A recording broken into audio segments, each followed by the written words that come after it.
Buying the wrong smoker. Welcome back to Comparison Cooking. My name's Kevin, and this is video 3 on the Backyard Beginner Biggest Barbecue Mistakes. And today we're going to be talking about buying the wrong smoker for you and your family. If you haven't seen the other 2 videos, make sure to check those out in the description below. At the end of this video, there will also be a box that pops up to let you know which ones to click on. I'm going to talk about buying a smoker mistake, one I recently just made. And also, I'm going to talk about the #1 seller that I sell to my friends and family when they ask me, what smoker should I get? And third, I might throw in there a little bonus tip that you should watch out for. So let's just hop right into it. What was the most recent biggest smoker purchase mistake I made? That's right, you're looking at it. The Oklahoma Joe Highland. This isn't a video to bash Oklahoma Joe Highland. This is actually a really good smoker. But for me, and for what I'm doing, it was a mistake. And here's why. This is a $300 backyard pit. The smoker I had right before was a $300 backyard pit. It was a Lateral Move. For me, it feels like I'm Bill Murray living in Groundhog's Day. I'm doing a lot of the same modifications I was doing before. And that just doesn't interest me. All right, I want a new challenge. So for me, it was a mistake to go from a $300 entry to mid-tier to another $300 entry to mid-tier. So in a easy system to understand, 200 and under would probably be your entry-level smokers, your Dynaglows, your Next Grills. Your mid-tiers, entry-level to mid-tiers, are going to be 200 to 500. So you're going to have your Oklahoma Joe, you're going to have your Kingsford Stockade, which I don't believe they make anymore, but that price level.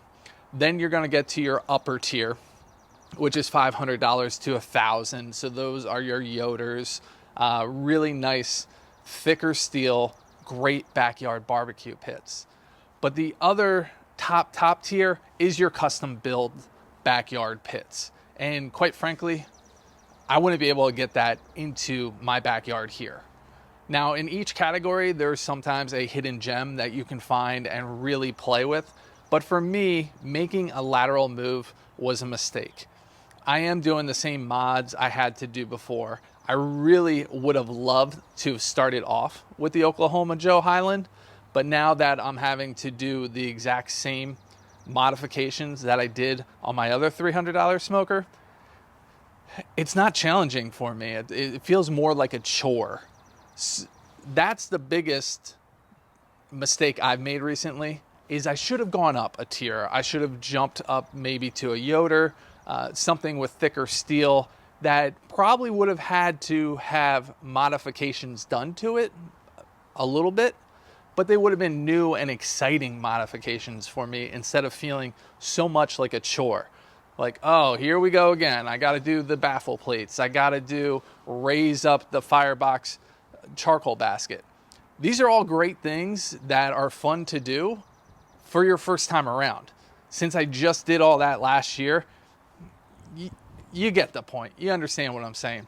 When you're buying a smoker and you already have one, you want to step up a tier. You want to get to that next level. So save your dollars and grab that next smoker up. I hope that makes sense. Like I said, I'm not here to bash the Oklahoma Joe Highland. It's a really good smoker. And the reason I got it was a lot of our Facebook group members have it, and I wanted to help dial it in because that's what I love to do, is figuring out a Highland or figuring out a smoker people are having difficulties with. But at the same time, for me, it's just not challenging me. So let's move on. I hope all that made sense. And what we're going to move on to is, what do I sell the most of when it comes to that question? Hey, Kevin, I'm in the market for a smoker. What should I buy? The smoker I sell the most of, you have your gas grills, not a smoker, you have your pellets, you have your Kamados, and then you have your offsets. Want to take a guess which one I sell the most out of to my friends and family? That's right, it is the Pellet Smoker.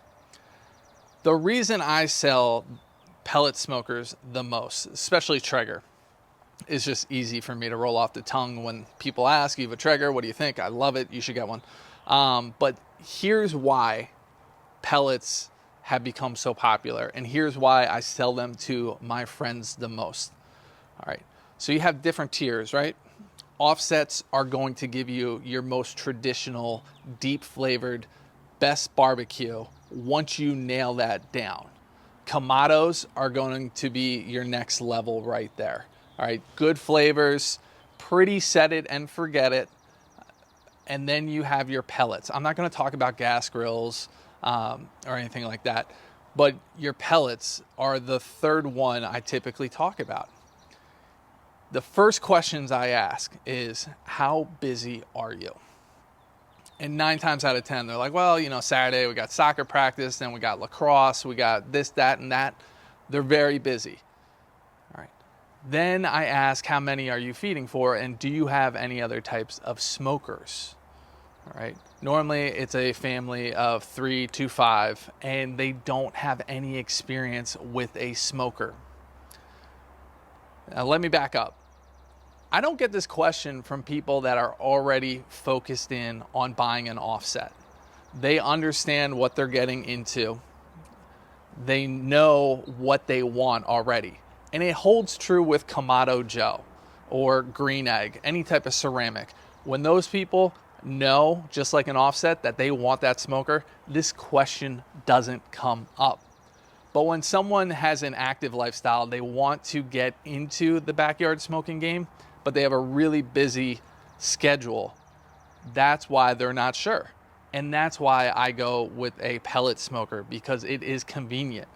Yes, a Kamado Joe, you can take out all the stuff, set it and forget it, and it will hold temperature for an extreme long time. But I just find that most people that are looking for even more convenience in a very hectic lifestyle, their real question they're asking is, should I buy a pellet grill? And the answer is yes. Backing up even more, you have to think of it from this standpoint. This person probably doesn't have any type of real smoker outside, right? They have a gas grill. Does an offset, does a ceramic produce more flavor? Absolutely. But for this person, they don't know that. They don't go out every weekend and have the addictions that we do with our offset smokers and our ceramics. All right. We're just wired a different way where we will take time and get this down. But for other people, your friends and family that love your barbecue, you don't want to set them up for failure. If they don't have the time to really get down the ins and outs of a offset or a ceramic, they're going to end up with bad barbecue. Then they're going to feel a little misguided, and that's the last thing we want to do to our friends and family, is point them in the wrong direction where they're not having a good experience. You also have to remember that if they are cooking in an oven or a gas grill, that pellet smoke that we like to rag on, and I mean, come on guys, can we stop ragging on pellets? I'm just kidding. The memes are hilarious. Keep them coming. You guys are brutal. But for those people, they don't have that deep flavored smoke from a ceramic or from an offset. So they don't have a measuring stick. They have the oven. And that pellet smoke that they're getting is going to really light them up because they're starting from zero. So their perspective of this whole matter is completely different from you that might have another type of smoker. And like I said, if they really have the addiction to the offsets like we do, they've already set their mind on it and they're going to get that. So that is the number one seller that I sell to my friends and family, is just hit a button, go on with your day, check the app, check your recipe, you'll be fine. Who would have thought, right? Finally, the tip I want to leave you with as a new backyard beginner smoker is, you're working with a certain style of pit. However, you're watching videos or you're reading information based off a 500 or 1,000-gallon pit, just huge, massive pits with huge, massive fireboxes. And then you go out and you try to replicate it. I understand completely, right? I've seen Franklin's videos, I've seen a ton of others, and their firebox management, it's just perfect. It makes it look so easy. These pits are not those pits. You have to dial in your smoker, which means, yes, you saw a video on a 500-gallon offset firebox management. This is the way to do it, right?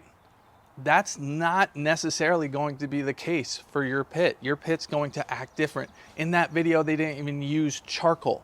I don't want to use charcoal. I saw that video. I want to use wood only. This thing cannot handle wood only. It can, actually, I should say, but you really have to get that down. It's not something that you can do your first try, worrying about the meat that's on your grill, worried about company coming over later. These have their own way to be managed. You need to understand this. We all want to jump right to Franklin, right? We're all beginners, but we're adults, so we don't remember that it took us time to learn how to write, how to ride a bike, those fundamental steps. We're back to square one here, all right? So we have to be careful of watching or reading certain forums based off of ginormous pits. They are great fundamentals, but at the same time, these are a little bit different, and you have to get the difference down. So don't put too much stock. If you get a $500 gallon, if you get a 500-gallon offset smoker, yes, you should absolutely watch those videos and follow those. But if you don't, and then you come onto the forums, my firebox management is really challenging. What do you think that's from? It's from you have a different pit than what you're watching. So just be mindful, because I do see that come up with a lot of beginners that can buy this that fits their lifestyle, that they're having trouble with firebox management or controlling temp in the pit because they're just dealing with a totally different animal. This concludes our 3-part mini series on biggest backyard beginner mistakes that people are experiencing. If you like this, make sure to hit the subscribe button, because we'll probably have some follow-up videos to this as new mistakes are commonly made and people want that topic covered. Make sure to hit us with a like and share this in your Facebook groups so that other beginners can get from here to there. As always, you guys have been great, and I'll see you real soon.